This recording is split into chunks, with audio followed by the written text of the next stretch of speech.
This one goes out to the Artcasters. Ooh, Artcasters! I say you're catching your spell, Artcasters. Catching your spell. Ooh, you're gonna cast that spell. Strike a hell. Whoa! Ooh.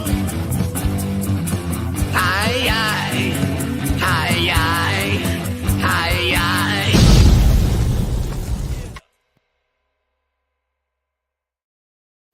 That's right. Welcome to Artcasters.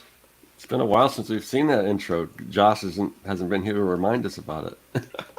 Yeah. It's been a while since I've been on, guys. We're gonna be doing a catching up episode since it's been a while since all three of us have been together. So as usual, you've said that enough now that I want to be like, it's been a while. It's been a while. Since I said I'm sorry. I feel like that.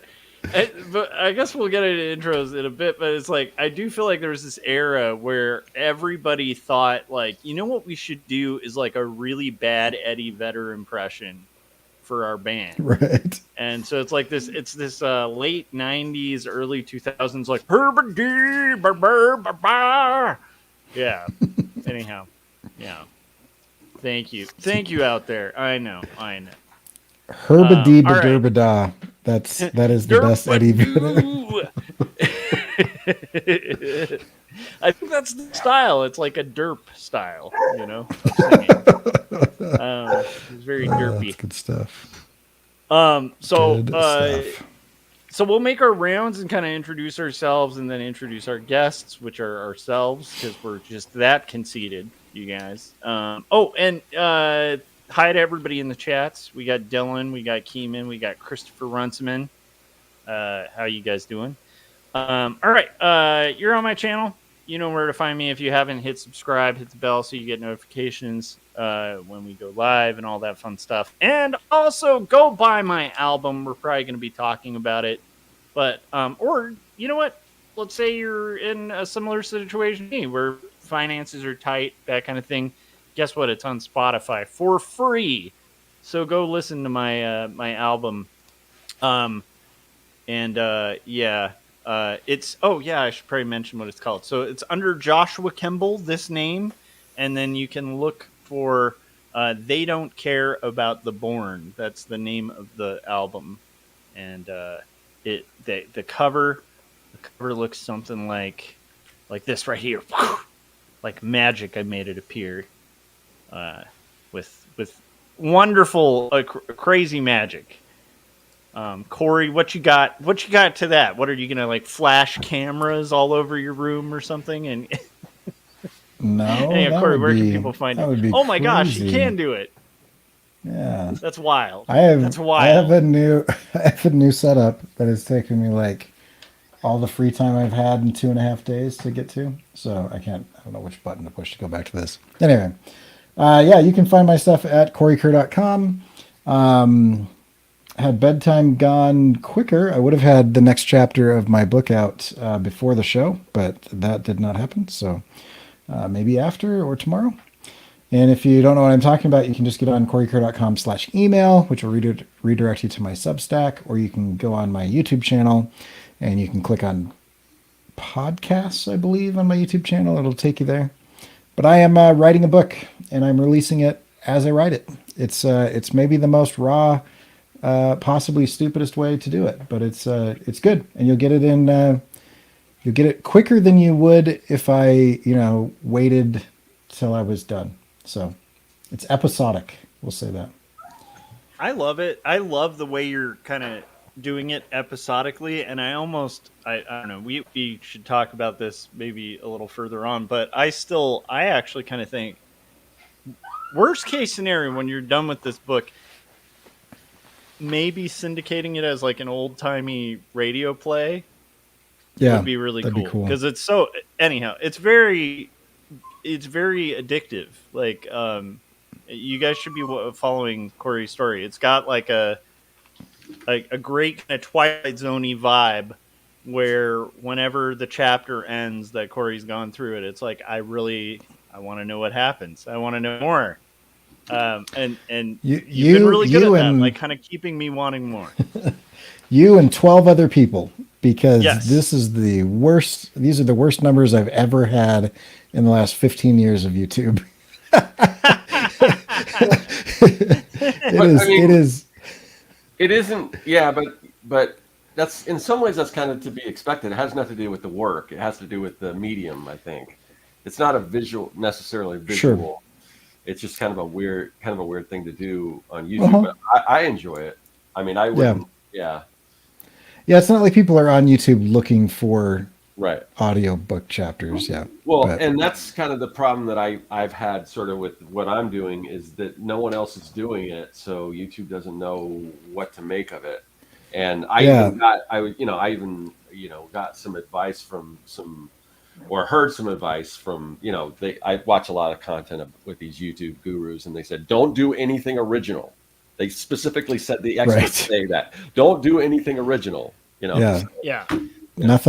Don't try to be creative. Just do what works. Whatever you do, stay in line. Don't be the nail that sticks out. This is what YouTube's become. Like, anyhow, sorry, that's very frustrating to hear because I'm like, I thought that like the whole thing that was cool about this YouTube thing when I first got into it was like, originally it's like somebody shared a cat meme. And it was like, that's cute and weird. And then you'd see something else that's just completely off kilter and weird and bizarre. And suddenly you get sucked into YouTube because it's this weird venue of all sorts of strange original things, some which are completely stupid and some which are great. And it's like, it's sad that's the pipe, the hole that everything goes down. But maybe that can tie in to what we're all working on. Because I've had an epiphany lately, and so it'll be interesting to get into. But Scott needs to tell people where to find him. So Scott, where can people find your stuff, and also what you mentioned, like how can they check out your YouTube videos that are original? Yeah. So speaking of YouTube, I've been doing some other. I am working on I am working on a new video, the ones that take a little longer. But in order to get some stuff out in the meantime, I've been doing this thing called Real or Fake pack breaks. And basically what it is I take, if anyone knows, I've been making these vintage kind of style wax packs in the style of old bubblegum cards and stuff, movie cards based on 70s and 80s and stuff.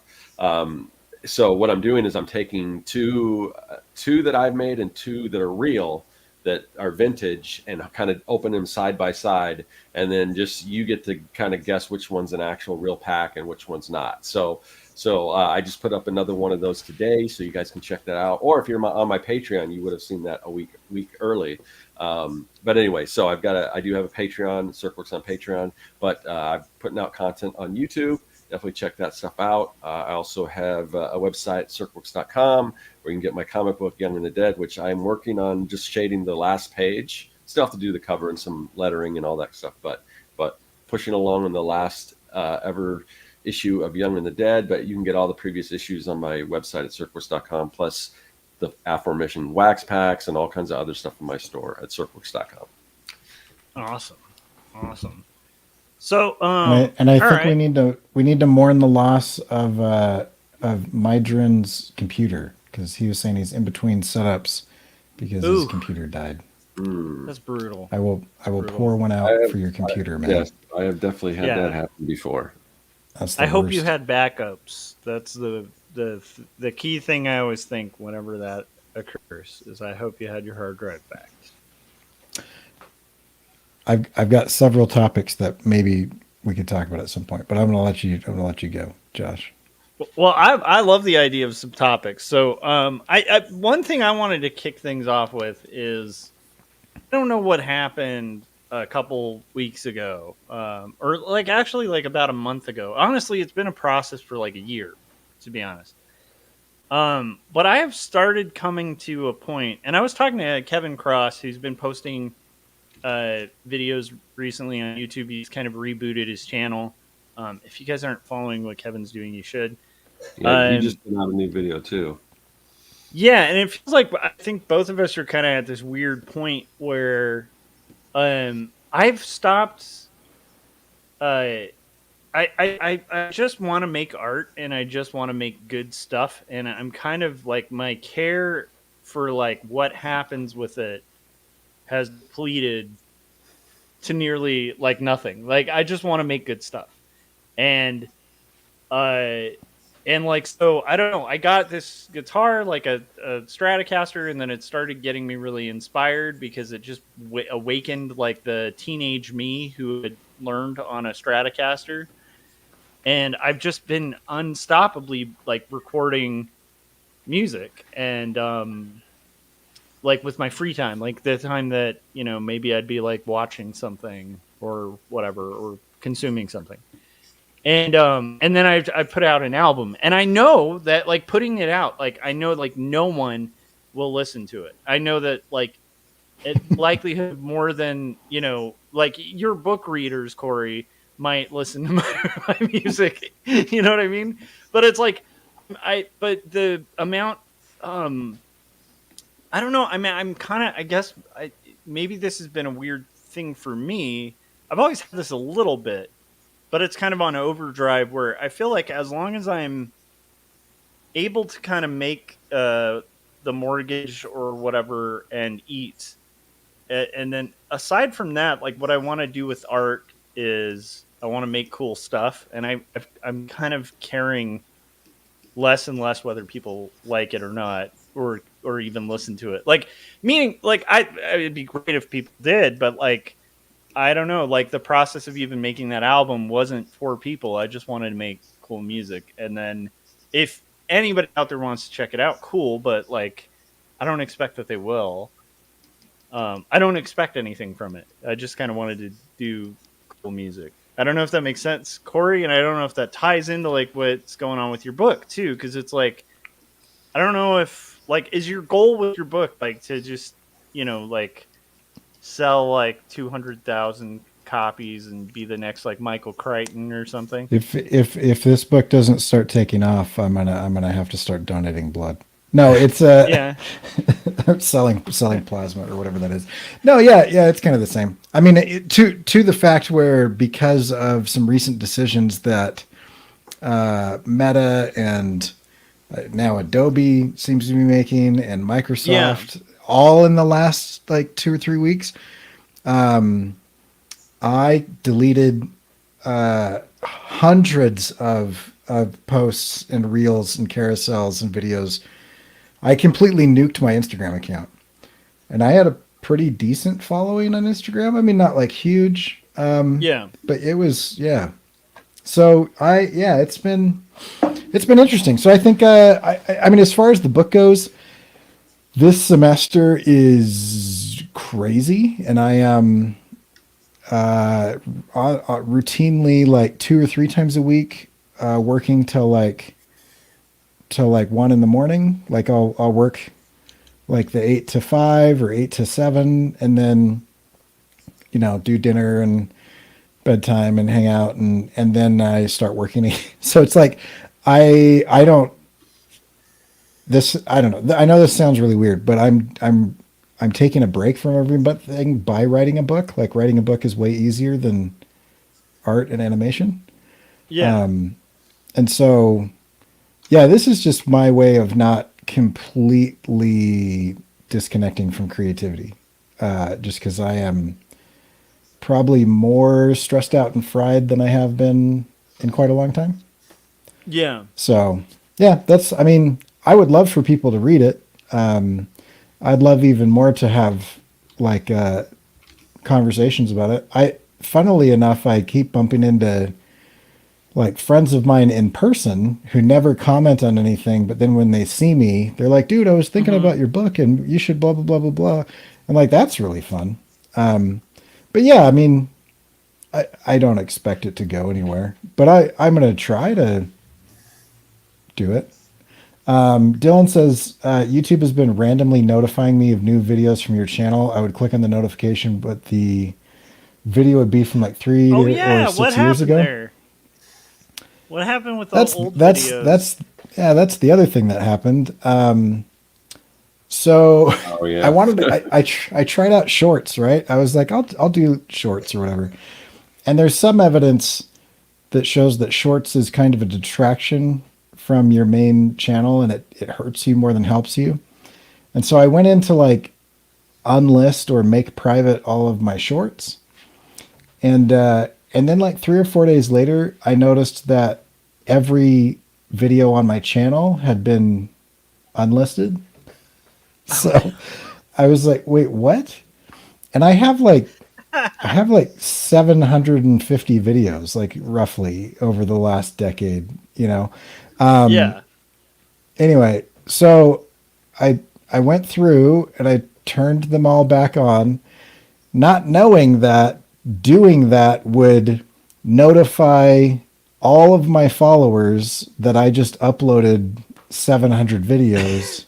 You're like, sweet, Corey's on fire. Oh, And they're man. like, I And watched and this so 5 years ago. right, I've seen this. That software doesn't even exist anymore. Yeah. Anyway, so I typically get like 1 to 3 subscribes a day on average in any given month. Since I've been writing this book, it's slowed down significantly. I'm like in the negative now. Like I am losing. Yeah. Like I'm because I think people are like, dude, this guy is just flooding my channel.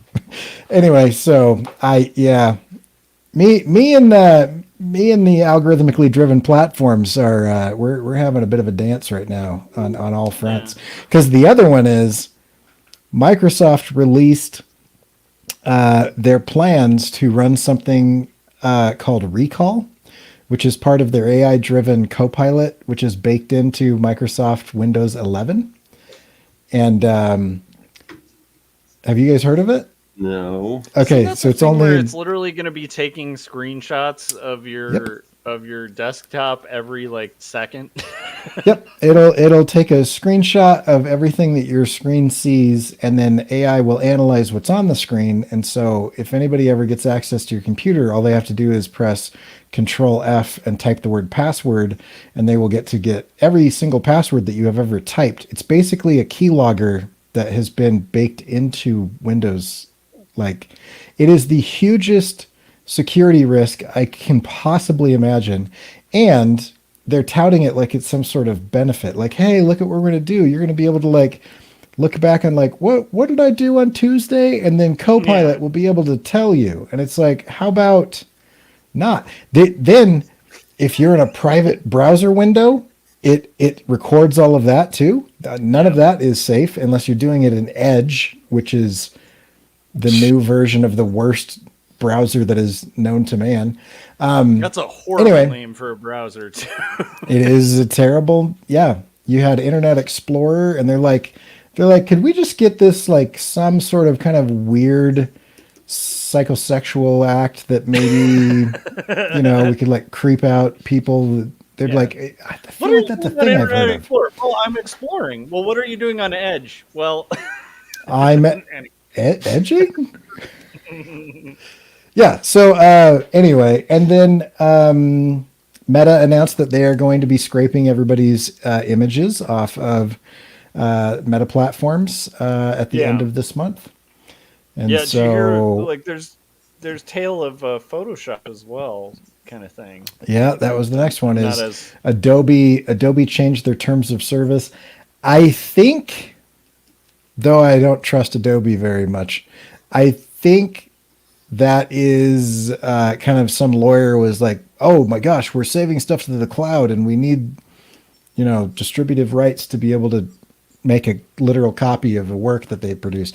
I think that's it, but it's still a pretty big gray area the way that they worded it. So that could also honestly, looking at that, I'm not as sure on that one. Like the others I'm pretty sure on, but like that one I think it's worded in a way where it could be well-meaning, and I tend to not trust corporations anyway, but it is worded in a way where you could take a better interpretation and be like, it's not. Like, if they clarify the language, it won't be as big of a deal, even though they are marching along to the beat of the AI drum for sure.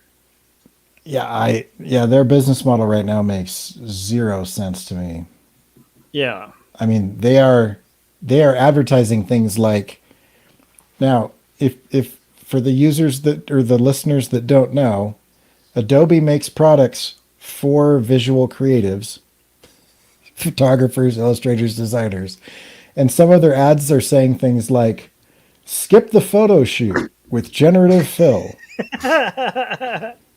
It's like, who are you talking to? You're talking to the people that get Yeah. paid to do the photo shoot. Like, They're like, stop like hiring graphic designers who pay us. right?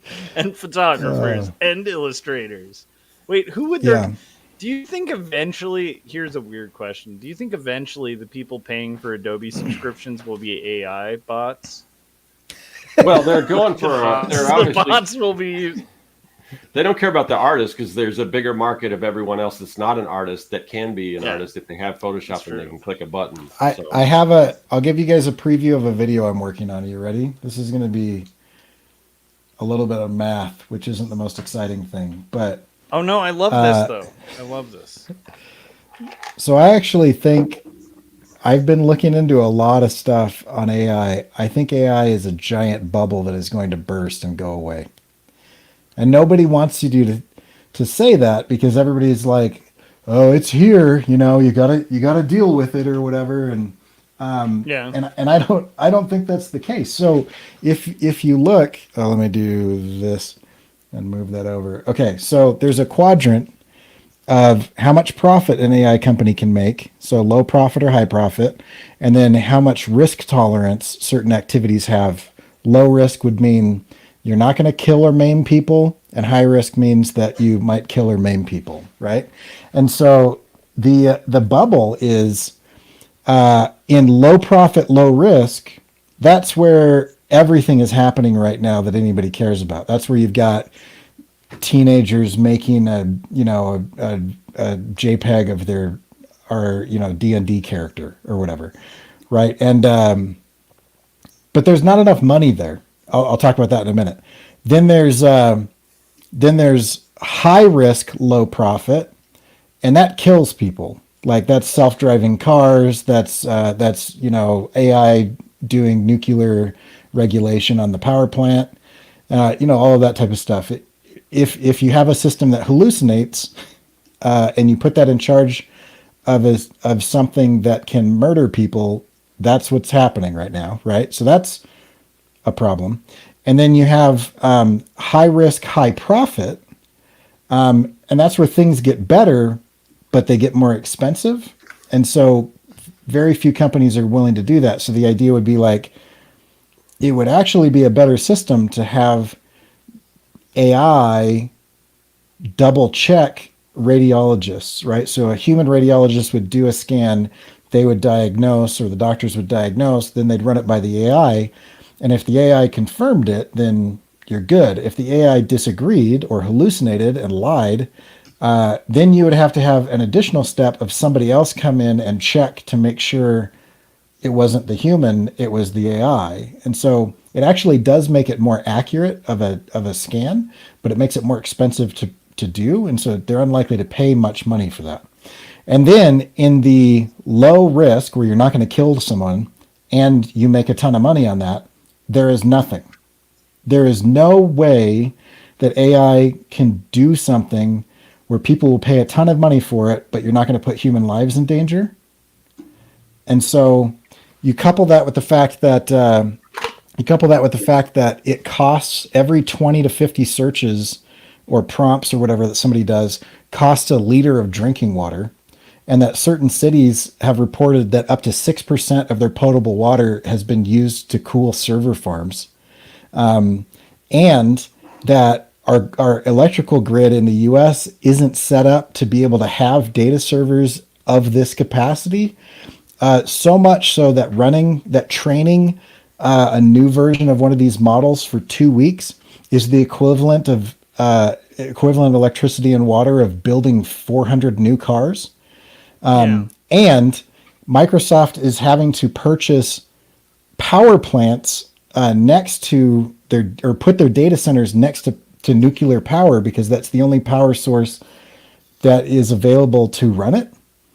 and you're going to tell me that like $3 to $5 a month for somebody to make like, their own version of, an off-brand Wonder Woman JPEG is going to pay for that? It's not. And so financially, it's not a model that will sustain itself. Why Cory wouldn't? I mean, you figured this out. Why couldn't somebody at Microsoft figure this out? I mean, wouldn't they see that? That's what I don't understand. That's the $17 billion question. There's also a lot of the actual generative AI companies have talked about this, because some of those companies started as like nonprofit, just kind of like research projects, like they're like an AI pet project. And a lot of those companies, I think Dolly's one of them, where they reached out and were just like, hey guys, like we can't really sustain this because it's like so expensive to run. Like, and initially they were kind of bringing it up as like a research thing. There's a because that just appeared in the background. There's a Minecraft character. Oh my goodness. Hey, Steve. How's it going? I didn't realize. Subscribe to this channel. Steve's saying to subscribe to the channel. Yeah. Thank you, Steve. Should we hit the like? Should we hit the like button as well, Steve? Oh, Steve's gone. He's mining. Oh, he's gone. I think. Yeah. So it's interesting, but I mean, there's so much venture capital that's been invested in this.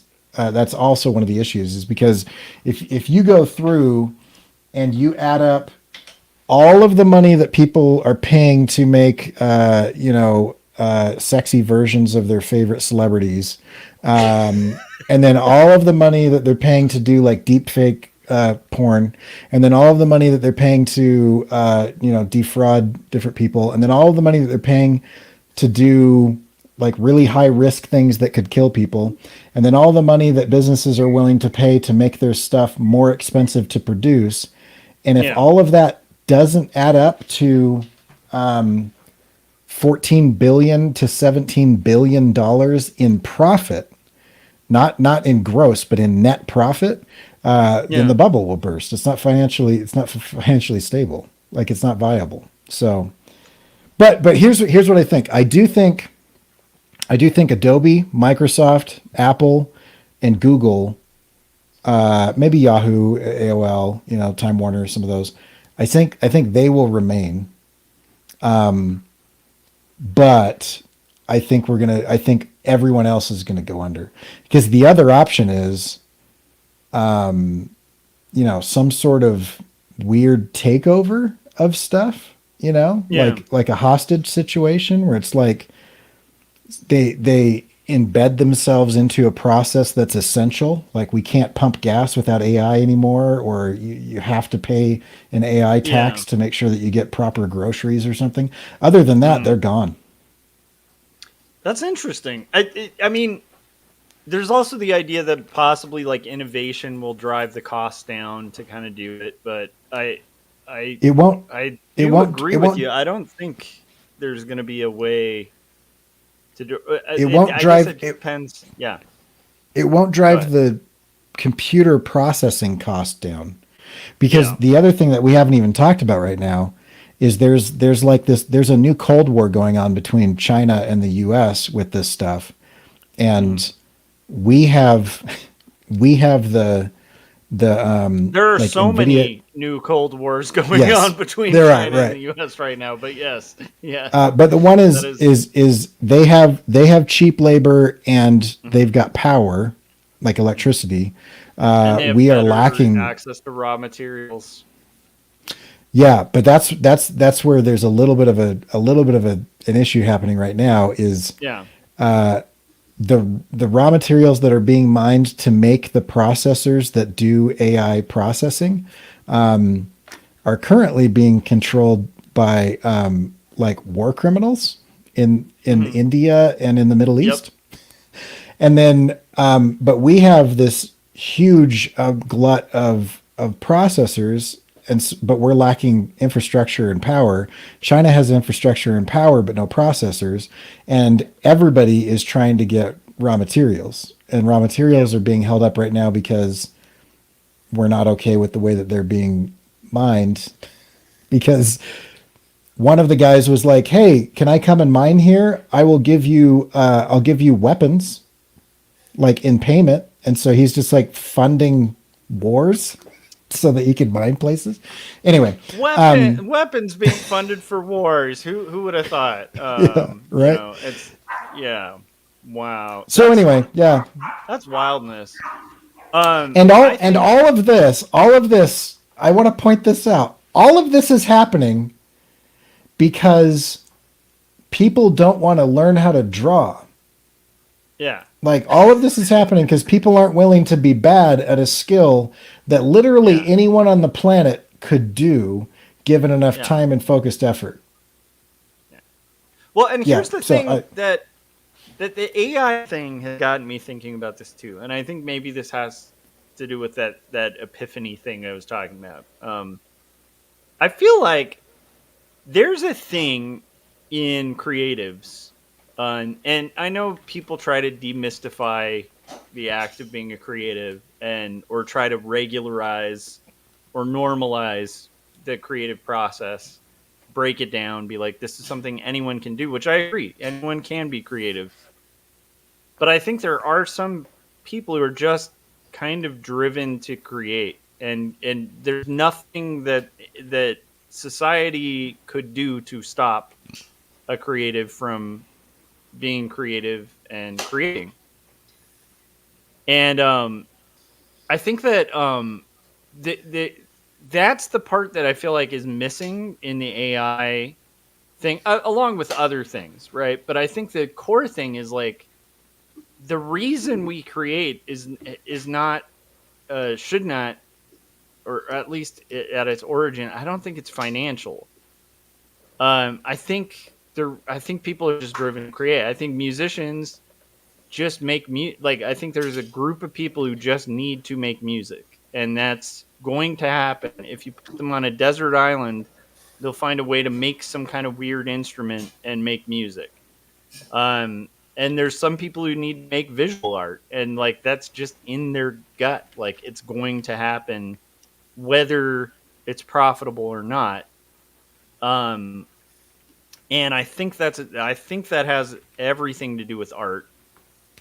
And my point is, I think it's very important for us to pay attention to AI and like hopefully revolt against it and stuff like that. But I think at the end of the day, it's really important for us to not forget like why people write, like why Cory's writing. Like Cory's writing a novel because he needs to write a novel. That's why you're writing a novel, I think. Mm-hmm. You need to write a novel. You have a story that needs to be told, and it's going to happen. Come hell or high water, you're going to make this thing. And I think there's something really cool about that, and I don't know what that is. I haven't really thought this out too much, but I think there's something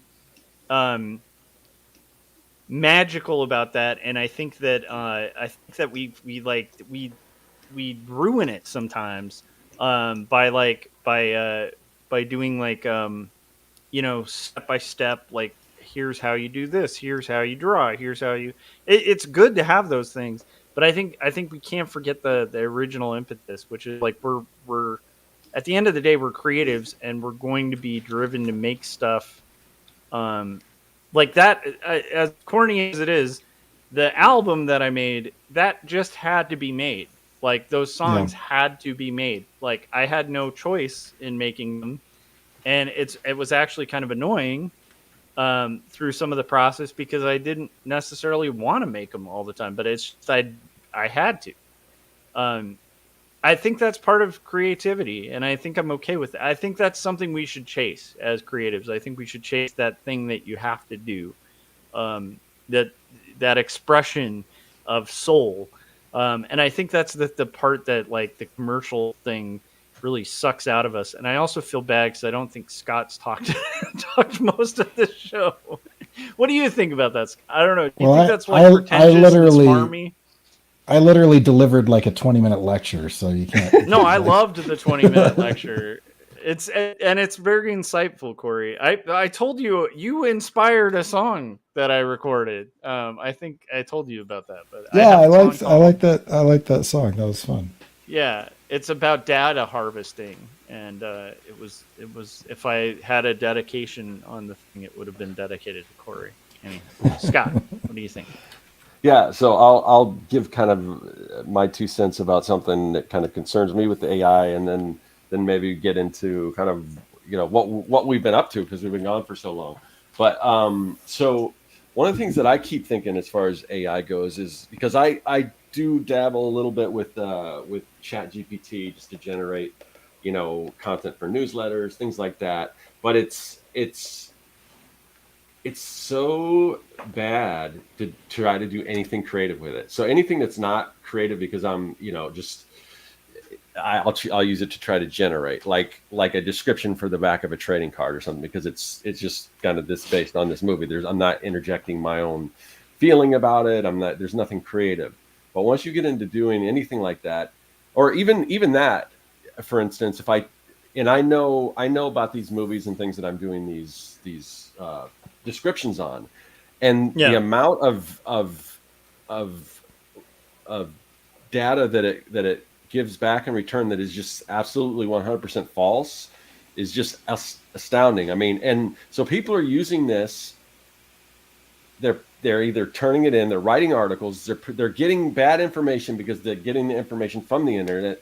They're taking that, they're putting their bad information back on the internet, and pretty soon my biggest concern is there's going to be no differentiation between reality, what is fact, and what is just BS. I mean, because nothing is going to be true. I mean, it's just like, who do you go to for a source? I mean, it used to be you could trust like an encyclopedia or something like that, or even for the most part like a Wikipedia or something like that. But at some point, everything's just being regurgitated and just false information is taken in and put in back out there, that there's going to be nothing is going to be factual. Like that's the exact thing I've been praying for the last 18 months. From your standpoint, that's what's going to break. That's what's going to send this whole thing tumbling down. Yeah, it's called model collapse. Okay. It's model collapse, and the idea of model collapse is you take both ends of the human centipede and you attach them, and then eventually, it all dies. Yeah, because there's some nutritional value in the first few iterations of the feces that thing spits out, but then if it keeps consuming that, it gets less and less nutritious until eventually there's actually no truth and everything is nonsense. So,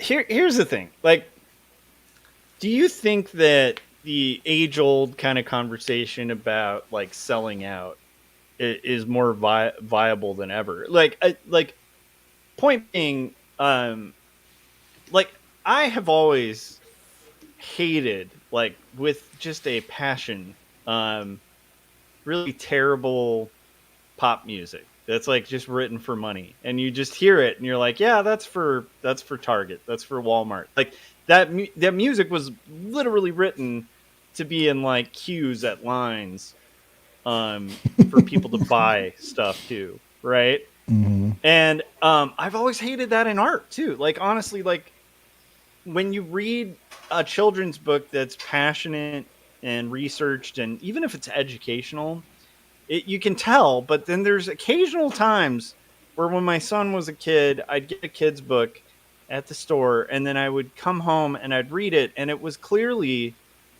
designed by a team of educators that decided all the exact things that needed to be in this book, and or worse, it was designed by like a marketing team with like a research, like data research thing behind them. Yeah, and there's something about that felt like when I'd read my son like Sendak or something, I felt like I'm giving this kid food. But there's something about that would feel like I'm giving this kid space food. It's like the the space, like the Um, and I guess what I've been, I guess for better or worse, I feel like I'm done. I'm kind of sick of making space food myself. Like I spent a while art directing people who make space food, and I'm kind of over it. Like I'm over the space food, and I feel like I'd rather make an honest living doing anything but making space food and still being able to be a chef. You Yeah. know, I whether people want real food or not. I don't know if that makes sense. But yeah, I feel that's that way about like when I heard that internet guru say don't create anything original, it just like yeah, it just really took the it just that hit me because it's just like Yeah. and I see it with all this when you watch all this content that's just designed to get people enraged, and it's basically all just fueling this fire and all. And to me that's I think of that as just totally selling out. Yeah. There's no creativity to it. It's just there to get people riled up, and it's just the easiest route to grow on a platform like this. So I'm still hopeful that I can grow doing my own thing, but You don't want to regardless just of whether I dedicate your can or YouTube not, channel to complaining about Marvel and Disney no, for 5 hours. no, it is just, it's like, it just, I don't know. It's like, to me, that is that is selling out. And I see so many people I doing agree. it, and it just, I so agree. And like I think there's a difference between like just like with music though. It's like man, there's some music that's rage, but it's like it's fire from hell. Like it's like a joyful rage. Like it's an expression. And I'd say there are like political streamers that I'll watch that get a little saucy, but you can tell it's like sincere. It's coming from their viewpoint and stuff like that, and it's interesting. But then there's the rage baity nonsense, and that's just there should be a line, a clear line, where we kind of cut some of this stuff off and just stop consuming crap. Like you know what I mean? And I don't know. I don't know. I feel like personally, I'm over the feeding the space food to people. I guess I'm gonna just start calling it space food. Yeah, I don't know if I'd call it space food because space food that's like true. Because it's technically it's like scientifically engineered to like keep you alive Give and you be your really nutrients. Yeah, it's like caloric density with like nutrient value. That's true. I need a different It's almost analogy. it's almost like the opposite. Well, I mean it's like a perfect analogy in the inverse. Like it's like what's the equivalent? Would it be like just processed sugar or high fructose corn syrup or like you know what it is? It's like it tastes good, but Wonder Bread tastes good, but it's versus killing real you. bread. Yeah, Yes. it's Wonder Bread Yeah, there you versus go. real bread. Like real bread, like you eat and you feel pretty full. Like Wonder Bread, you could eat like 20. Like it's pretty tasty when you have it, but you could just absorb like a whole loaf of Wonder Bread and be hungry in like an hour or a half. So an hour. this is probably a good time to announce our new sponsor and the name change of the show, Walmartcasters. Yeah, Walmartcasters. Walmartcasters. So let's start over. Hey, welcome to Walmartcasters, episode 1. Hi. On aisle 10, there is a really great deal that I saw, and I gotta say, no longer want to be the fat kid at the end of a conveyor belt. I guess my point is I've never been the kid at a conveyor belt, and I've tried. Right. I've tried to do the corporate thing, and I'm not good at it. I think I'm a little too honest to play that hardball sometimes. And also, I just I don't know. I think, again, I'm a person who has to make stuff, and I think there's some people who don't. And they have to make stuff. It's just money, and that's all they're concerned about. And to me, I want to draw a line with my creative life between the two. Not that the two can't overlap, but I don't know if that makes sense. Yeah. Yeah. I mean, I like because I like sleeping I like sleeping at night. Yeah. And I think that's the sweet spot is like, I mean, well, one thing before I say that, I don't believe that money validates your art. So I think you can do important and impressive things that change the world and you don't get paid for it. And it's still art. But two, I do think that there are ways that you can make art without being a corporate shill and still keep your soul. You know what I mean? Yeah. And make money. Like Yeah. for example, and this might be a good segue into Scott's weekend. Like I like making animation, and so like Dan Stiles did a thing at Adobe Max where he was talking about self plagiarization, and he's like, do what you want to do, like make what you want to make, like you do it and put it out there, and then people will see it and they'll be like, hey, I like the thing that you made. Would you do that for me? Like, would you plagiarize yourself, your past self, and slap my logo on it? And like, Yeah. I paid for a sauna to be built in my backyard off of that. I made a bunch of weird animation, and then somebody came to me and said, hey, I've got a children's book. Do you want to do a music video for the animation? And it was enough money to finish my kitchen and do the sauna in the backyard. And I didn't like doing it as much as I like doing my own stuff, but I was still doing something that I enjoyed, and it wasn't morally offensive to me. I didn't have to go against some core value. And so there's kind of that bit of a sweet spot, but like, I agree that if I was like, you know where the money's at, data visualization, which I hate data graphics. They're so, but if I was like, if I lost my job and I needed cash, I would immediately get into data visualization. But I'm not going to like do that to try to attract clients because it's not who I am and I don't like doing it. Whereas Scott loves making comic books. And so do you want to tell us about your weekend? Yeah. That was a good tee up and then a lovely pause. One of the reasons why we didn't do the show last week, I was just slammed with a project, and it was a project that we had been working on kind of for the past month or so, but the deadline totally like shifted, and long story short, they needed basically a full comic done, and basically they needed something that I would normally take at least a couple months to do, and they needed it in a week. So I'm just scrambling, hiring people and drawing stuff myself while managing a team and doing all this. But to, like Cory said, to create a comic, because and maybe you guys can help me workshop this, because I've been calling them kind of corporate comics. I don't like that term.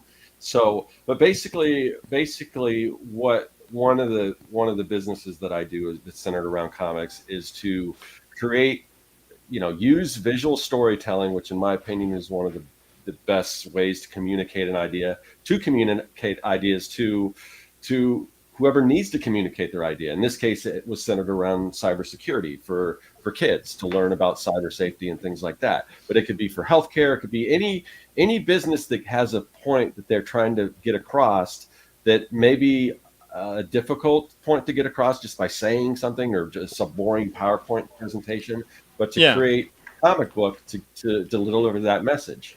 So that's kind of what I was doing, and I've done these before in the past, and it is kind of like Cory was saying, they're hiring Cory to do kind of what he does, but not necessarily for something that you would. And I feel good doing this because it is a powerful message. It is something people need to hear, but it's not, it's not like me creating Young and the Dead, but it does help me fund, it does allow me to create that kind of stuff, to do these big client projects. And it is a way to use comics. And it's, in my opinion, it's a better way to use comics than to work for Marvel and DC, because these comics pay way better than what Marvel or DC will ever pay. Yeah. And of course, there's all kinds of other things surrounding that. I mean, you can, if you're a superstar artist at Marvel or DC, there's other ways other than their page rates. I'm strictly talking about page rates. I'm not talking about what you can do by selling your original art or going to shows and building the name around yourself. There are ways that you can be a very successful artist working for Marvel and DC doing that, but it's not coming from the Marvel and DC paycheck that they give you. So that's something that I do. That's kind of my little niche that I found. So that's basically what one of the reasons why we didn't record. There were other reasons too that we don't get into. But you guys were in a pinch, man. I hired Cory to help me color pages. And I mean, it was basically I had a number. You're in trouble when you hire Cory to color pages. Not true. He's like scraping the bottom of the barrel. I actually asked Josh, but he was too busy. So, but yeah, I mean, it was to that point where when they told us with this deadline how it had kind of moved up and everything, I'm like, at that point when they said that, I'm just like, in my mind, I was like, this is impossible. This can't be done, and it was pretty much impossible. Somehow we pulled it off, and there were some shortcuts. I think in the end, the client was very happy with it. It's not exactly. I mean, I would have liked to do a number of things differently, and it was a difference between like one or two artists doing the book versus having 7 different artists contributing in different ways to make this thing happen, because you have to no one has enough time to do that themselves. So you've got to you do these pages, you do these, and then for somebody who really should be spending most of their time creating this stuff, all that time that took away from me, like juggling all these artists, making sure they get stuff on time. But it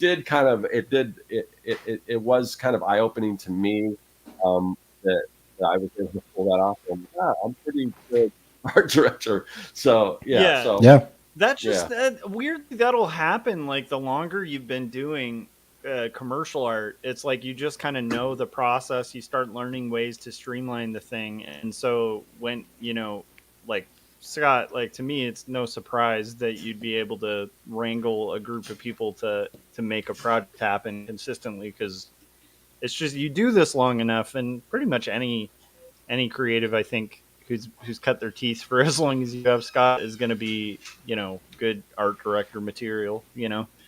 Well, and the nice thing is, to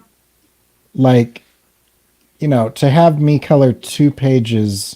How big was the book? Was it 20 pages? It was 18 story, 18, and then some ancillary material from the client and everything. So you've got 18 to 20 pages, and you don't want every page turn to look like somebody completely different inked it and colored it, right? Yeah. Right. And what I found, what I was worried about is exactly that. And you gave me a folder. I opened it up, and you had given me reference from relevant pages, and then character turnarounds, and like color charts, and like I literally was able to just say, all right, if I was this other colorist, how would I make this sky? And I just reverse engineered the sky that was there, and I made the sky. Like you had the forethought to be like, I'm going to answer all the questions that he's got, so he doesn't have to ask me any questions.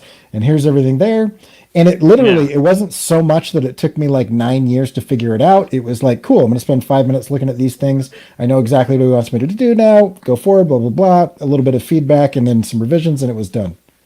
Yeah. The other thing that's kind of cool that came out of it too was that I hired my brother, he's done a few children's books, and he's done illustrations and some logos, but he doesn't really do it professionally, but he has some experience with kind of coloring. So I hired him as basically to flat some pages for me, but I actually have a separate workstation, because now I had a computer that went down, so I was using my old one. We upgraded the old one. So anyway, but long story short, I've got 2 different stations, and the other station is kind of right out this room here in this loft area.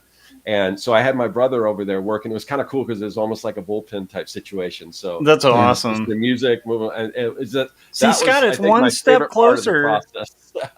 It's one step closer to us having a weird, creepy commune where we get to like just ditch the rest of society, and we all are just a bullpen of artists, which is where so that was kind of the highlight of the whole process. I mean, that's amazing. It was good money, but it was just I don't ever want to do that again, and I don't think in the I don't know, over 30 years I've been doing this, I've ever had anything that insane as far as the demands of getting something done, and that includes storyboards, because those were demanding too, but that was something that one person could do. They just have to stay up all night. This is this is just the whole other level that's just insane. So But Yeah, that's wild. I'm impressed that you pulled it off with like such a short turnaround. Also, I want to clarify too, like from what I was saying before, that I don't think that's bad. Like I think that it's good for people to have a livelihood, right? And so it's like Oh yeah. if that livelihood is through making art, great. You know, like if that meets your nut or whatever it is you need to like eat and live and stuff like that.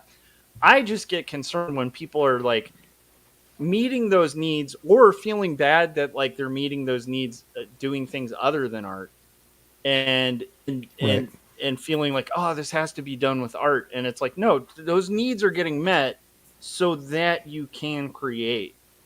And that's my point of like the kind of epiphany thing is I think that people, I feel like I've found myself sometimes, and I've definitely observed people starting to put the cart before the horse on that, where they're forgetting that the whole point of that cart, like if you're an artist and you're creative, the point of your life is to walk a creative path, right?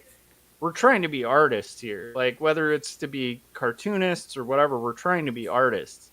And I think when we forget that the goal was art, um, and we almost forget that because of the immediate need stuff starting to actually supersede, that's where I think we mess up. And that's where I think AI is a direct threat to that. But the other stuff, the actual art stuff, I don't think AI could ever be a threat to. Because again, we need to meet that need, but like beyond that, we should just be creating and creating cool stuff and not worrying about what happens with it or whether it markets well or whether the algorithm's going to care. Because at the end of the day, the algorithm just wants AI to feed itself. I think, like, Instagram eventually wants to just feed, uh, itself images that are processed. Like that. They're not concerned. They're concerned about clicks and likes, and not about communication or love or like beauty or anything like that creatives are. And that's what yeah, I'm and getting like at is like so. But I do think it's good to be able to make a living as a creative. Dude, I'm doing freelance, tonight. So it's like and luckily Yeah. it like Scott said, it's like it's a t-shirt design I did a long time ago that I like, and I had a client who's like, "Hey, make a t-shirt in like that for me," and so and then the rest of it's like drawing robots. So I'm like, "Hey, I'll draw robots. It's fun to draw robots. I like drawing robots. I like getting paid to draw robots. It's fun." So I I don't think think you there's were. anything wrong with that. Yeah, I think you were Yeah. pretty clear. You're talking about selling out, not making money. That's what I'm Yeah. saying. And There's. and like Yeah. like if you're a dude, I mean, Corey, you teach with musicians. I've been Hmm. teaching. There's guys who teach. Like I met this guy who at the high school like coaches people doing drum lines, and then he'll go on tour and do like drums for like big musicians like on tours around the world and stuff that are like pop musicians that he probably can't stand, right? And Right. then he'll play jazz. Like he does his jazz thing, and that's his art, is like his jazz drum stuff. And his jazz stuff's never gonna cut the bills. Like it's never gonna, I mean, maybe it will, but it's like that's his art. And then the other stuff is like the teaching stuff is facilitating his art. And then the touring stuff is facilitating the real stuff, But it's like but he'll tour with like Britney Spears or whatever to pay the bills. I don't think that's Right. bad. I think that's great. Yeah. Like that's wonderful. It's just when you forget that and your goal becomes I want to tour with Britney Spears when really in your heart you're like a jazz musician. Like that's ridiculous. Like why would you ever do that? I don't know if that makes sense. That's what I was getting at. But I Hmm. think Scott, I think it is really cool when people can look at your comics and go, I'm going to hire you for that. Like, I think that's the ideal. Like Corey was saying, where you put out the stuff, you like feed. That's like the weird, almost like karmic thing is like, if you forget what I was talking about, which is like the making the cool stuff, it starts feeding. It's like the AI defeating thing, right? Where then you start getting work that's the work you're putting out, and if all you're putting out is crap you can't stand, then guess what you're going to get hired to do? yeah, yeah. It's crap you can't stand, Um, yeah. So I don't know. Yeah, and I would also those are say long it range. doesn't have to be like that you're doing some other form of artwork to support the work you really want to do. You could be working Yeah. any job that Yes. allows you to the time or whatever to work on your own stuff. I mean, because there's a lot of people that I talk to who would rather not have a creative day job because they feel Yes. that takes the creativity out of them, so they can't be creative for Yeah. their own personal stuff. And I understand that. That's not necessarily the case for me. I can kind of separate the two and realize this is creative in a different way. But Yeah. I can certainly understand that, so. Yeah, and I've met guys who are like high up at like Disney and stuff who like can't stand their job because they just want to make a story. And I'm like, but that's all you do all day. And they're like, yeah, but it's not my story. Like, so, but my point is, I feel like, okay, if the top guys at Disney, if all the creatives, if all we're trying to do is just make the time to do the thing, and that's one of the key goals, it's like, what's preventing a lot of us to like from just doing it now? Like whether you're working at a McDonald's or whatever, like wherever you're working, what's preventing us from like coming home and like doing the thing where you're like, yeah, I have to make music or I have to make a story and that's going to happen today. And I think that's the thing that I feel like is really cool. And it's fun to like supporting what Cory's been doing. It's like, it's really cool that Cory is making this amazing story.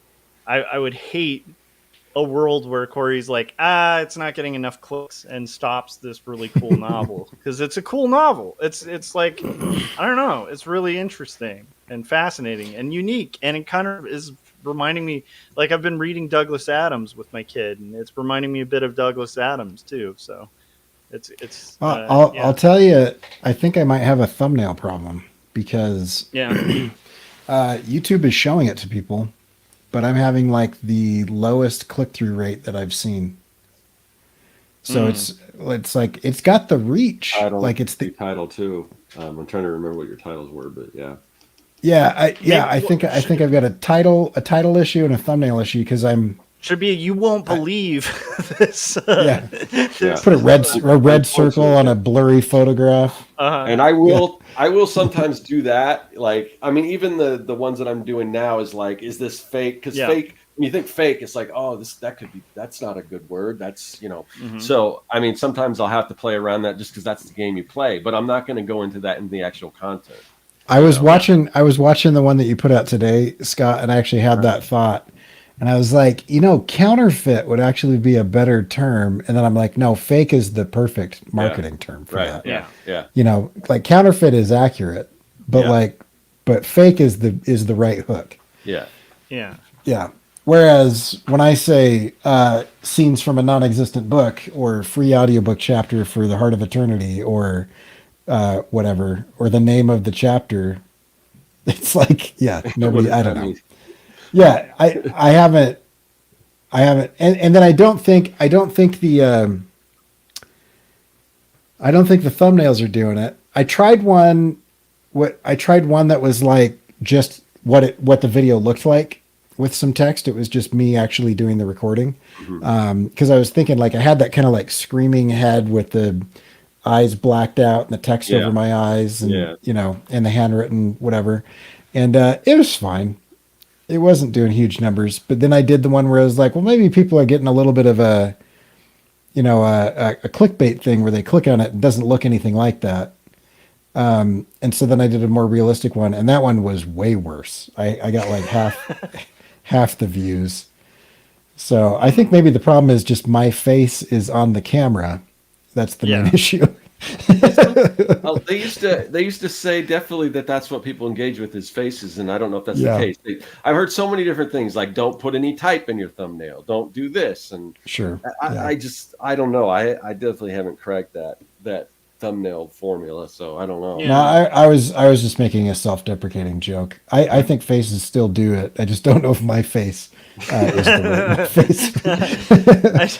I will say, if the Artcasters, if all of us were a little bit more handsome, I think we'd be doing great.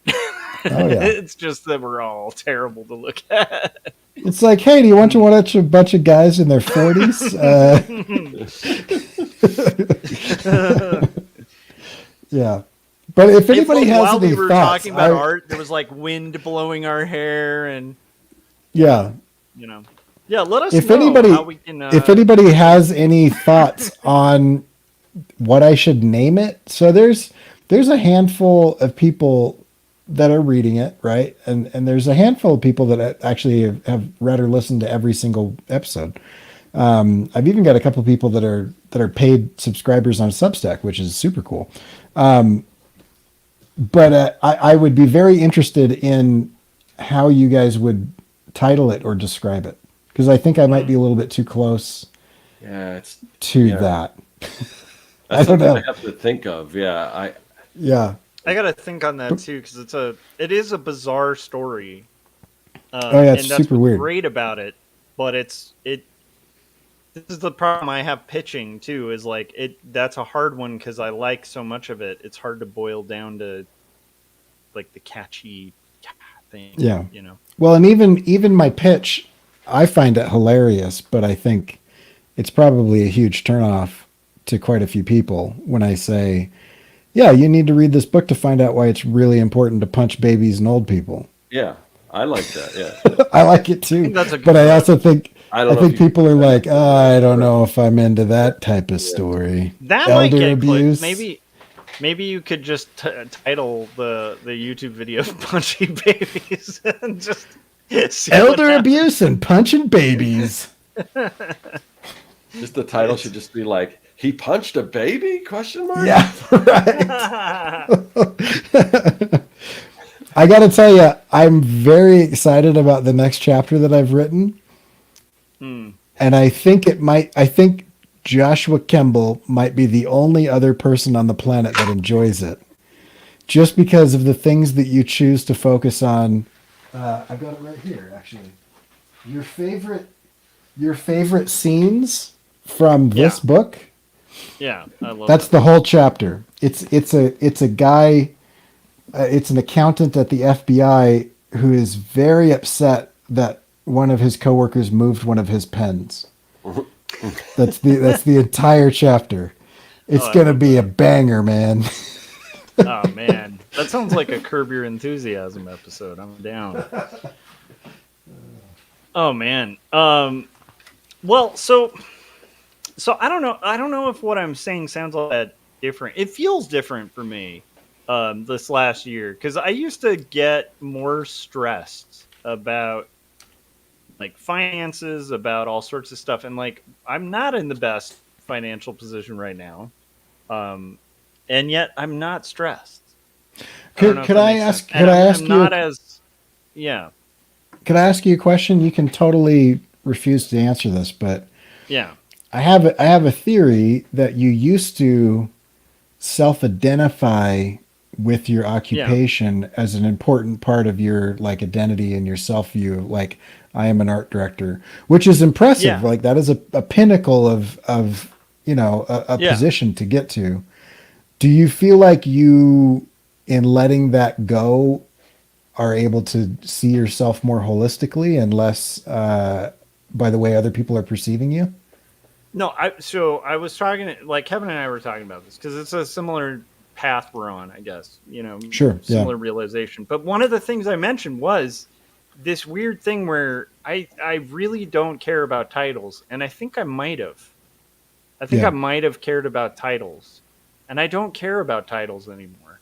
Because I've met plenty of people with titles that are horrible people.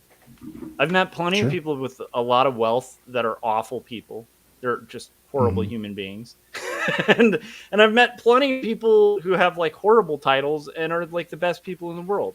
And so that's a thing. I really don't care too much about titles anymore. I think that might have been a thing that I finally abandoned. I don't know. I never used to care about them. And then I just had this brief window of about a decade where I think I did care. And yeah, so maybe it's like rediscovering the joy of just making something to make it. And also just trusting that things will work. And they do.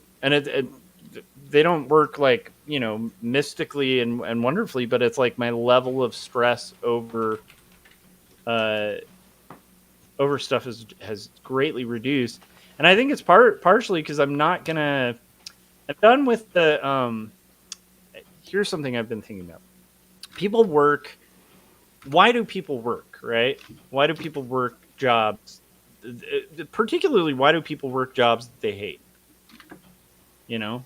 Oh, I was going to answer scientifically until you added that they hate.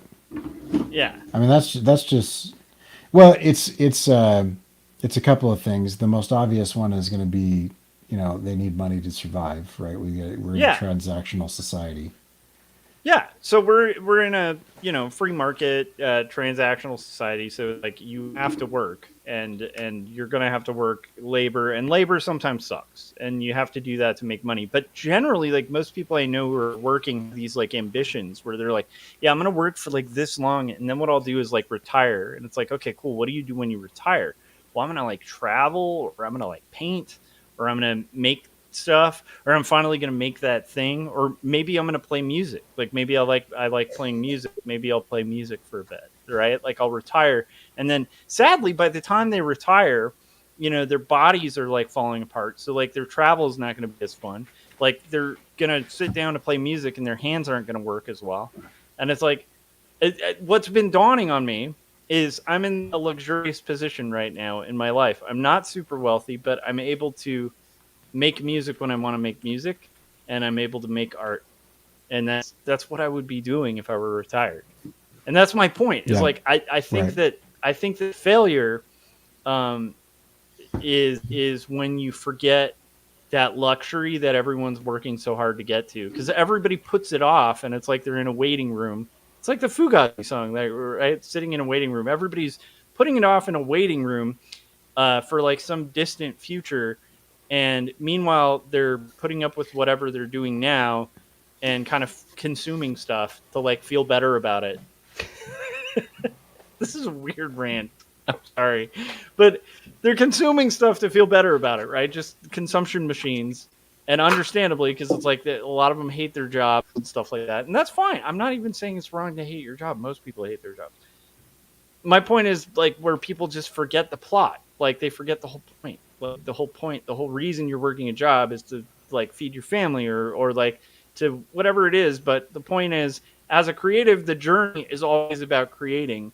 And like, it's such an error to make the journey about the stupid job, you know? Yeah. I don't know if that makes sense. That's what that's what I'm starting to realize. Yeah. Yeah. I mean, that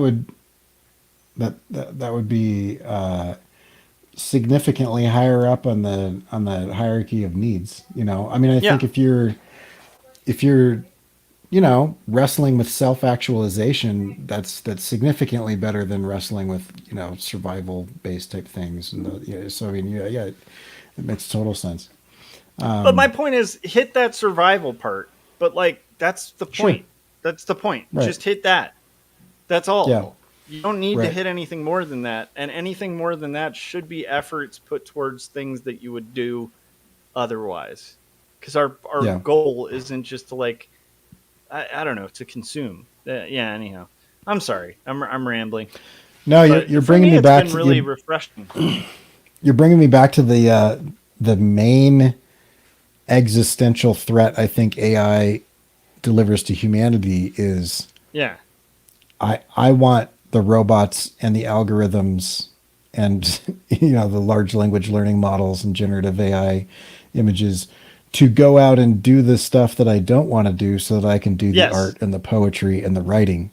Like I don't want the machines to do the art and the poetry and the writing so that I am left with the dishes and the laundry and the yard work. Yeah, you know what I mean? That's like, the thing. like I want AI to do all the boring stuff.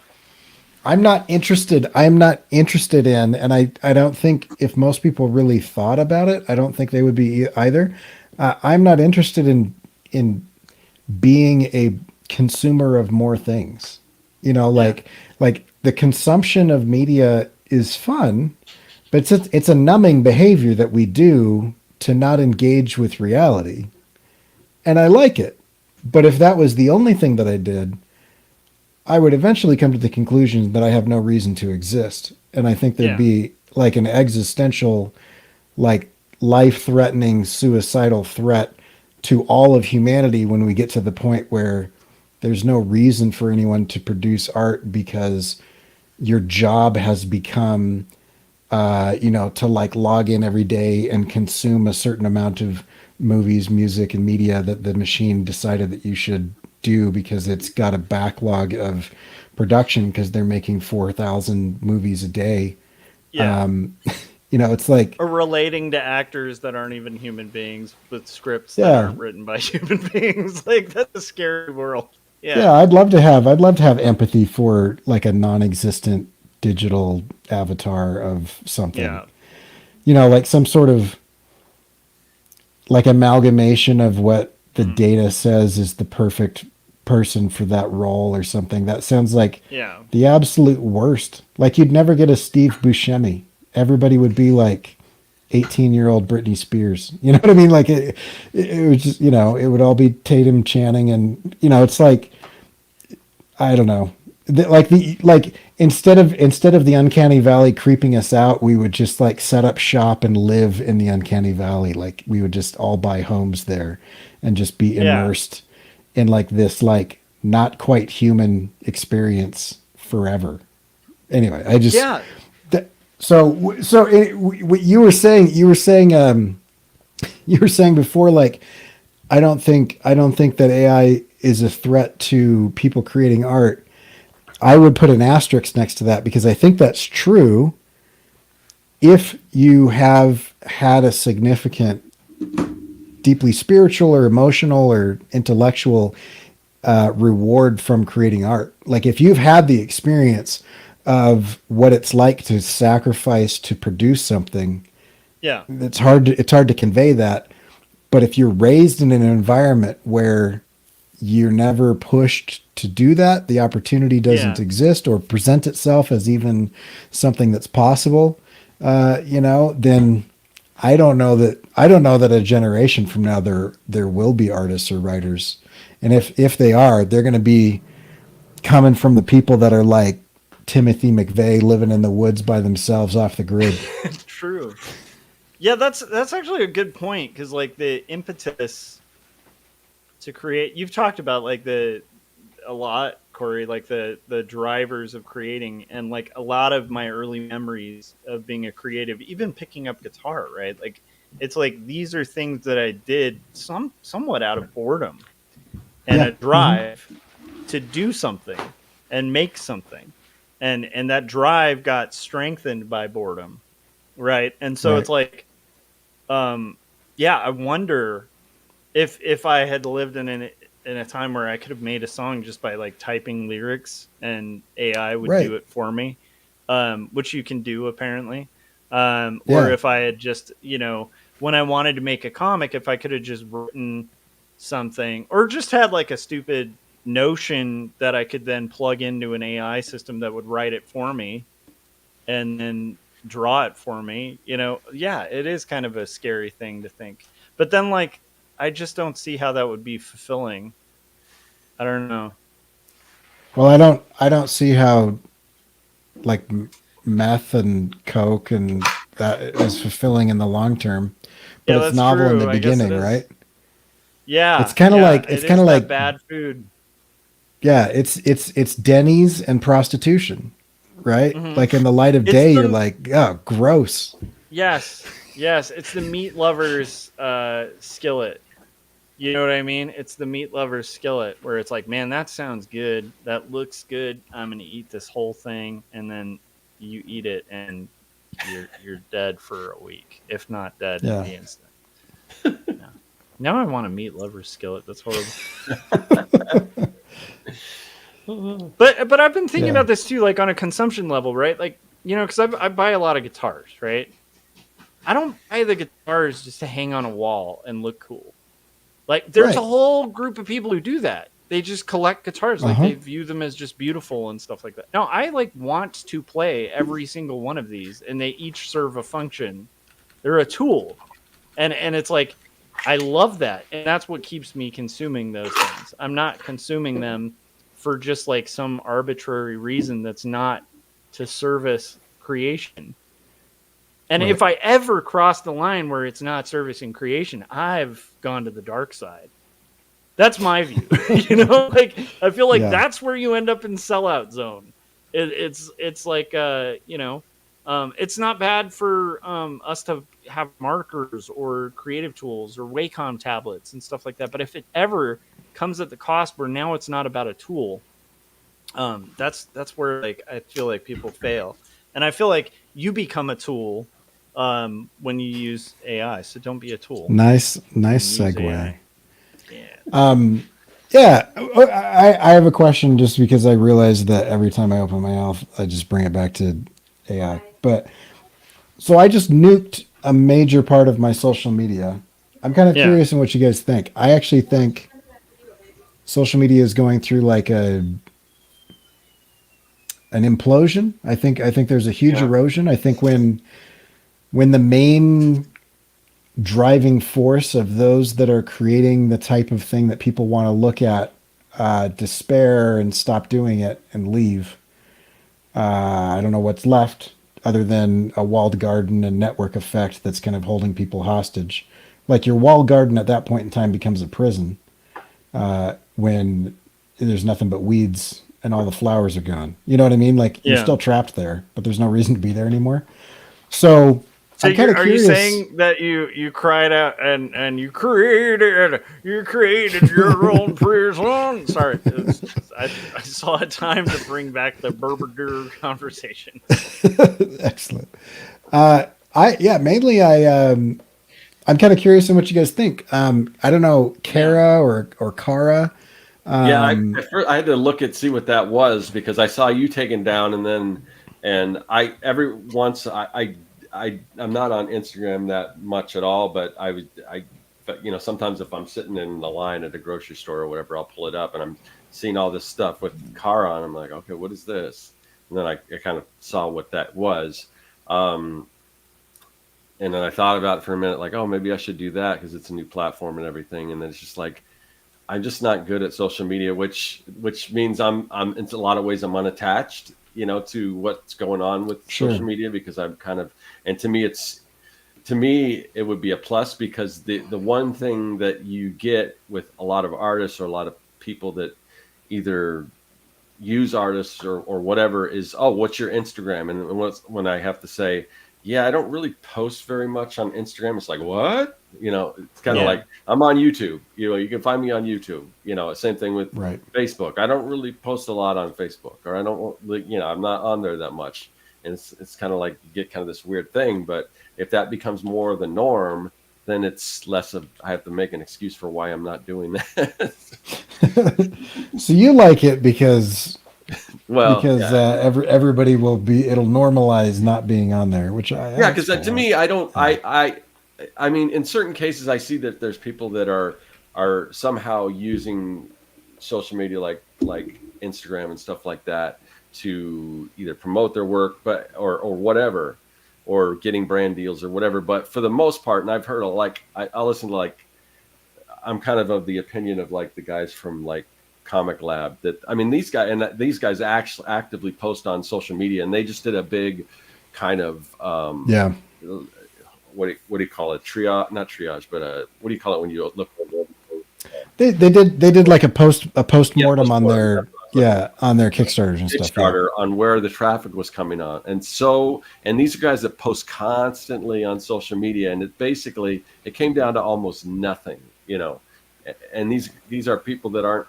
It's not like they're bad at social media or something like that. So it's why would I bother? I just don't think there's a conversion there. At least not in my experience. I think obviously there are people that I've heard of that get brand deals or things like that or do that, but I don't know. I don't know, at least for what I'm doing. I don't know that it's worth it, Yeah. Well, I'm just curious. Gary Hodges reached out to me because I'm publicly struggling with what to do with this. I was on Instagram before Facebook bought it, and I have a following. I've got people there. I've used it as a curation tool to find illustrators and animators that I like. I've spent years kind of curating different posts and things, and over the last like year I've really come to hate it. Like I just absolutely hate it. I think it is just awful. And on so many levels it is such a terrible platform. The main thing is I like YouTube and Substack because I mean somebody was saying in the chat, was that Dylan or was that somebody else, was saying like, oh yeah, somebody YouTube recommended a video from like 6 years ago to me or whatever. Some of those are still relevant, right? Yeah. I have, I've got half a dozen videos that have been out for 4 to 8 years that still get a few hundred views a week. Pinterest is another one of those that stuff will stay on there and can stay relevant, and people still can find you from it. And like Pinterest is one where people actively go on to shop. So that's, I haven't really done much with Pinterest other than use it for my own reference lately. But if I was going to do anything, start posting again, that might be where I do it, because I need to do more with Pinterest. I was in the beta group. Yeah. That before they opened it up to the public, I was not the like alpha group, only. Corey, the beta group. Not the alpha group. No. I was a full beta.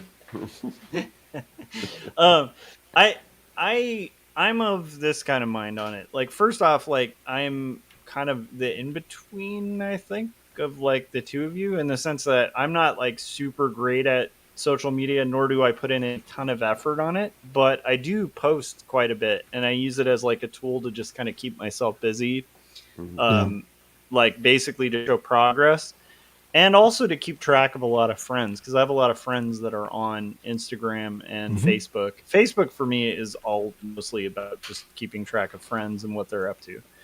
And if it wasn't for Facebook Messenger, I mean, like my girlfriend is constantly like, well, didn't you see what I posted on Facebook? Or like, I'm not on Facebook. I don't very rarely go on there. It's just But I have failed to get everybody that I know on Signal. That's my deepest regret. Oh, but like the thing that I don't like about Kara and the whole so there's a couple things that I'll say as a critique of you, Corey. Although I agree with you, and I think you're very bold for taking away stuff. But here's where I disagree a little bit. I'm always really critical of a giant internet freakout. And I'm seeing that with AI, and particularly with Instagram and Facebook. And then like 5 seconds later, everybody's like, oh my gosh, Adobe's at it too. And for me, I'm like more of the, before I nuke my account, before I burn my whole internet presence to the ground, I want to see how it plays out a little bit. I want to give it a little time. And the other thing is, I have seen this happen before, where people will go, we're going to this platform, and then 5 seconds later they find out that the platform's owned by like a dictator or something. So I'm like, I don't know enough or it just about doesn't Kara. take off, or it just doesn't. There's not enough people there to support it. Like I had to go on my phone to look and remember what it was called. But does anybody remember Vero? That whole big thing where people like, oh, everyone's moving over to Vero. Go to Vero. That's where you got to be. Yeah, where's Vero? So I'm not critiquing the reason for people exiting, and I think if people do, that's great. But it's like, I'm also a late adapter to social media, so I'd be the wrong person to ask. Like, it took me forever to get a Facebook account. I was so stubborn on my MySpace.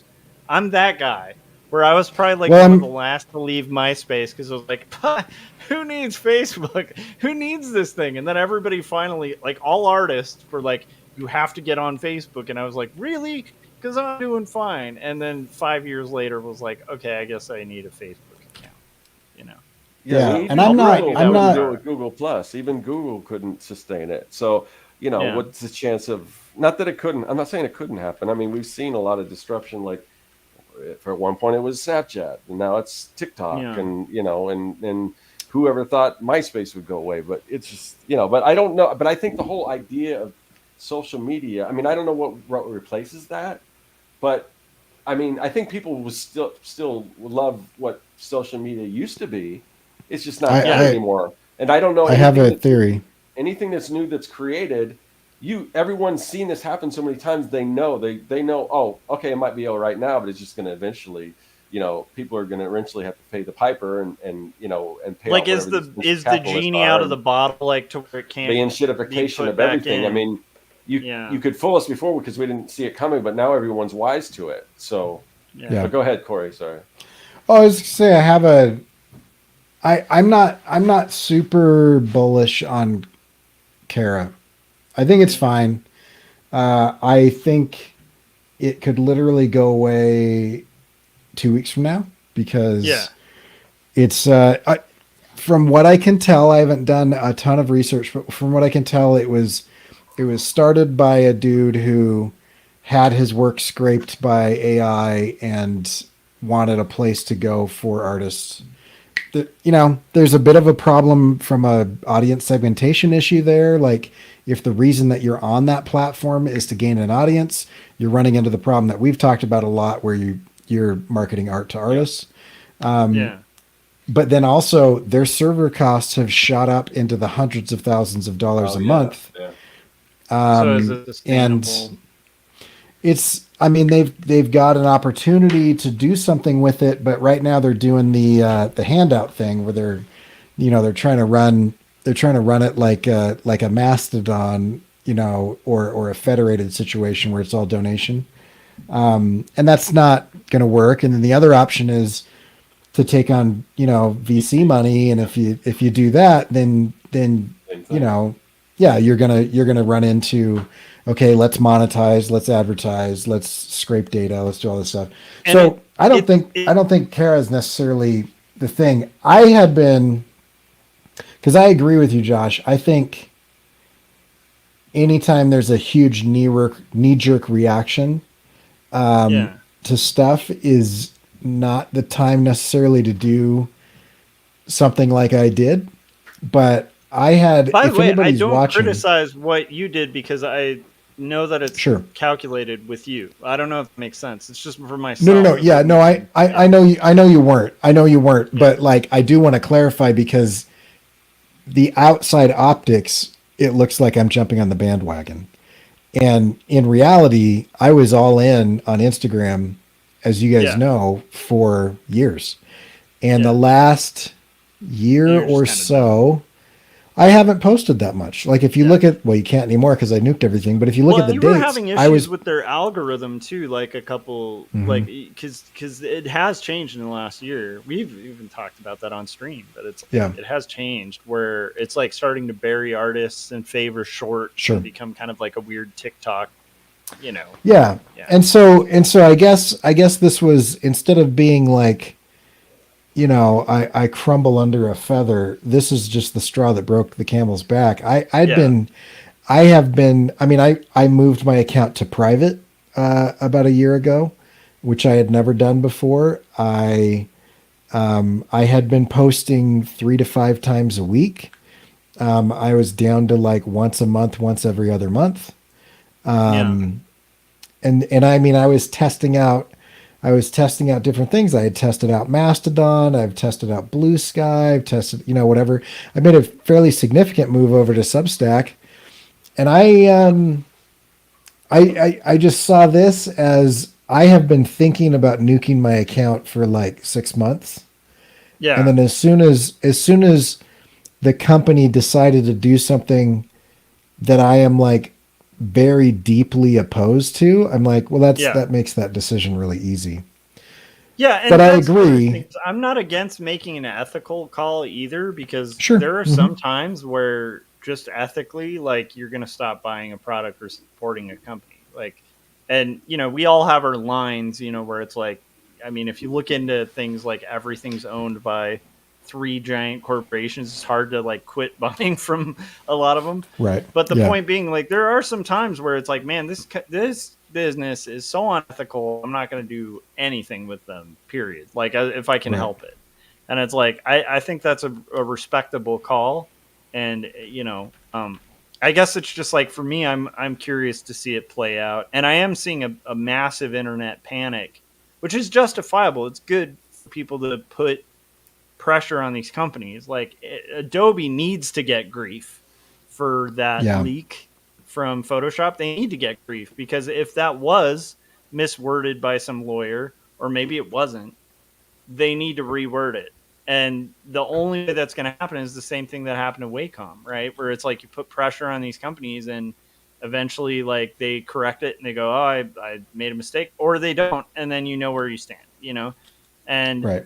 it's like, so yeah, like I'm all for that, but like, I don't know why for me, it's more of like, it might be like a little bit of an Aspie thing in my personality too, where it's just, I like the things that I have going and running, I want to maintain. Like, I don't like Sure. switching them up. But I can also understand, because you were much more good at Instagram. And so I think, Cory, it actually makes more sense for you to kind of abandon it. Like, in a sense of, because you kind of knew it pretty well, you know? So, and also we're working it pretty hard. So it's like, I feel like you have a more intimate relationship with Yeah. it. So it would make sense to be like, all right, it's time for a divorce. You know, like, I don't know. Oh yeah. Yeah. I mean, it yeah. Yeah, it definitely got to, I don't know, it just got to a point where it just did whatever. But I guess my, I mean, Scott mentioned the Comics Lab guys. Yeah. And he turned me onto them, and I've been listening to them now for a little while. They did a 180 on Substack.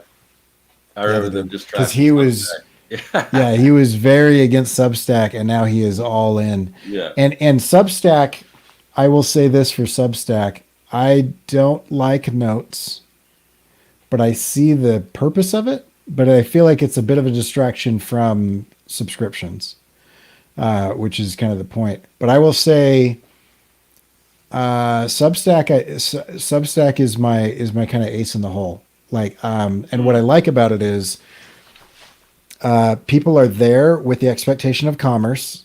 They are there with the expectation of like email sign up, and they're there because it is a writing and creative platform.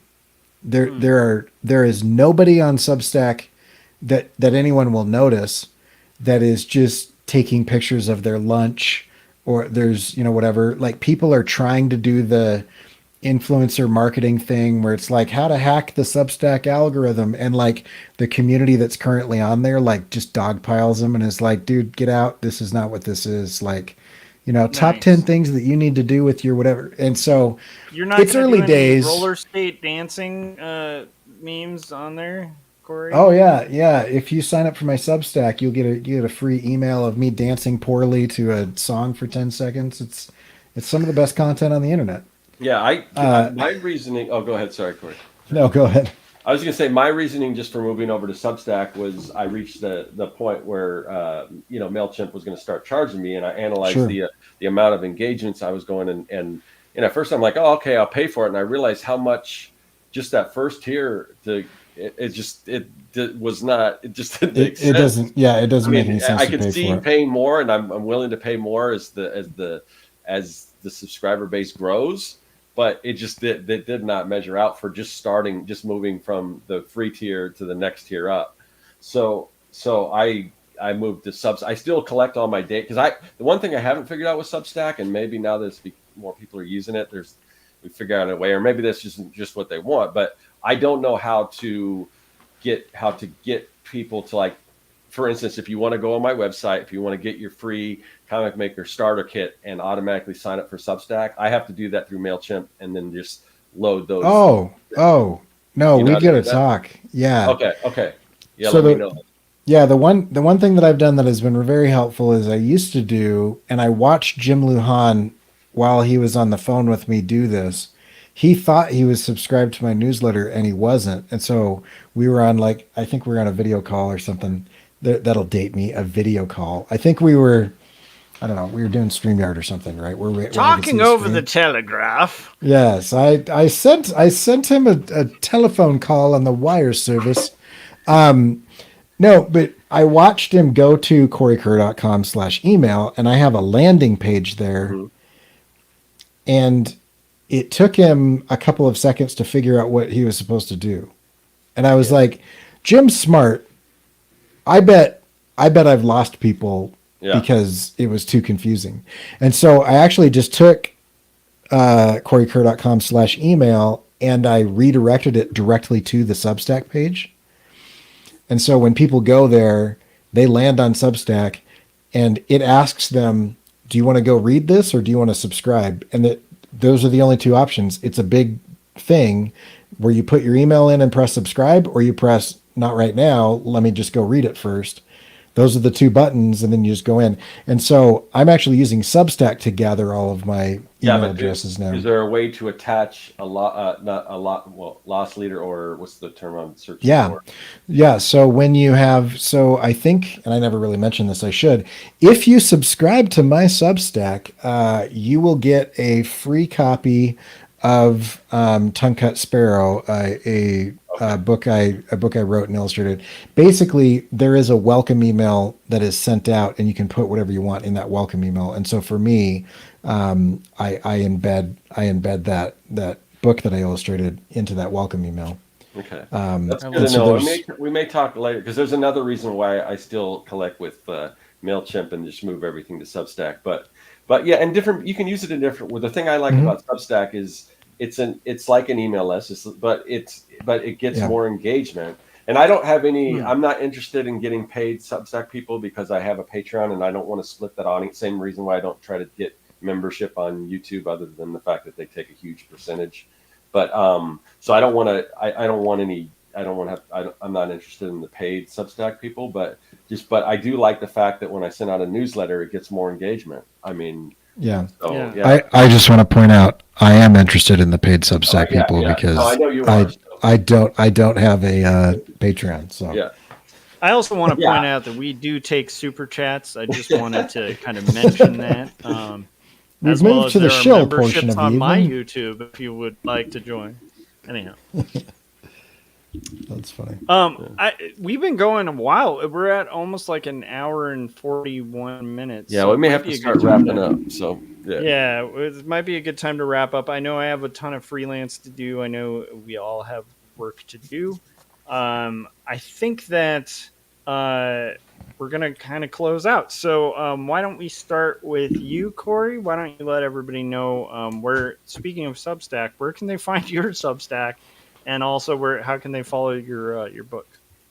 Yeah, so there's and also there's how do two... they follow you on Kerr? Or Yeah, you can. I'm probably not doing as much on that, but if you want to, that's fine. I'm basically kind of parking my name there. But if you go to CoryKerr.com, you can see my work. You'll see my ink illustration, my color illustration, my animations. If you go to CoryKerr.com/email. That'll take you directly to Substack, where you can subscribe for free. Or if you like what I'm doing and you want to give me a couple bucks a month, you can do paid. Or if you want to skip the email thing and you want to just stay on YouTube, then just make sure you're subscribed with the bell on YouTube and you'll get those as well.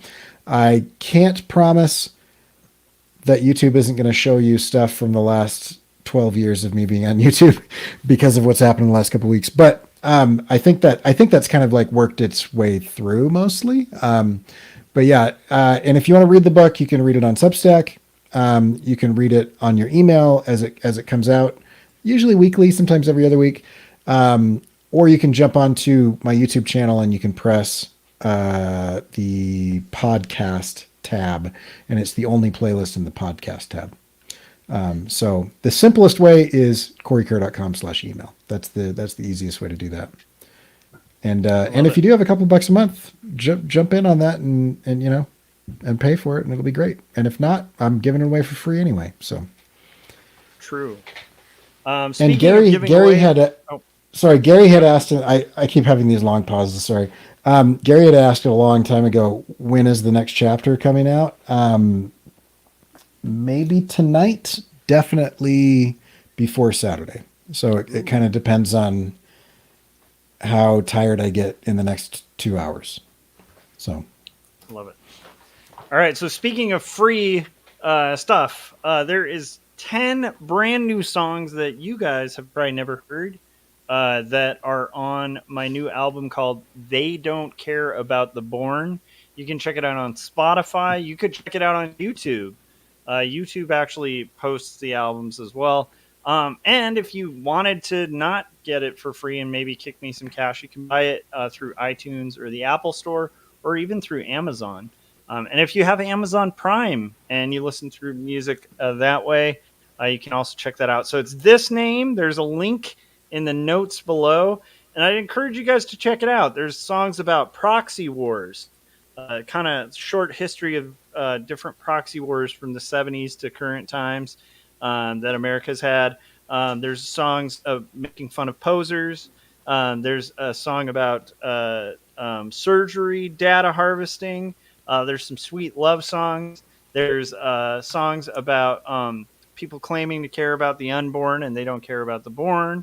There's songs about the world being destroyed and collapsing and finding love amid destroyed apocalyptic future. And there's also a song that talks about the brain in the vat experiment, okay, made into a song. So that classic ethical dilemma. So check it out. They Don't Care About the Born by Joshua Kemble. Listen to it. You can check it out on Spotify. Have it on in the background. With that being said, also check out Jacob's Apartment, 2 Stories, my 2 books, and I'll throw it to Scott. Scott, where can people find your work? And after that, how do they keep track of this crazy train that is the Artcasters? Yeah, so first the place I'll direct you to is my YouTube channel. Just search Circworks Art Labs on YouTube, where you'll see me reverse engineer all kinds of classic ephemera from the 70s, 80s, and 90s, put a unique spin on it. And also this new series I'm doing where I create vintage style wax packs. I hold them up and unpack them. Basically, they call them wax breaks, where you break open a pack of trading cards or something. But break open those. One is fake, one is real. You get to determine which one is real. And the idea behind that is that I make these things look so authentic that you might not be able to tell the difference. So test your knowledge. Check out some of those videos. Those are up there. Also, I have a YouTube channel, Circworks Art Labs on YouTube, where you can buy some of those wax packs and you can, get digital tools for making comics and my comic book, Young and the Dead, Kids versus Zombie Adventure Story. So that's where you can go to find my stuff. As far as this show, the Artcasters, we pretty much do this show every single week. Last week we did miss it. That's kind of a rarity, though. And I didn't get a chance to notify people. Usually we will through the newsletter if we're not going to go live, but I was so crazy busy. But typically we let you know, who's going to be on the show, what channel it's going to be on, because if you didn't know, the Artcasters rotates between our 3 channels. So it could be it'll be on a different channel next week with a different host. Most of the times we do have guests on, so you'll get to find out who that guest is. You'll get to find all that information just by joining the mailing list. We don't spam you or anything. The only thing we do is about, usually at least 30 minutes before we go live, we'll give you that newsletter with the link to where you can find it, who the guest is going to be, and all that kind of stuff. So that's the best way to find us, because YouTube doesn't always notify you. So definitely check that out. There's a link in the description of the video, or there should be if Josh put it in there, which he's usually pretty good about that. So yeah.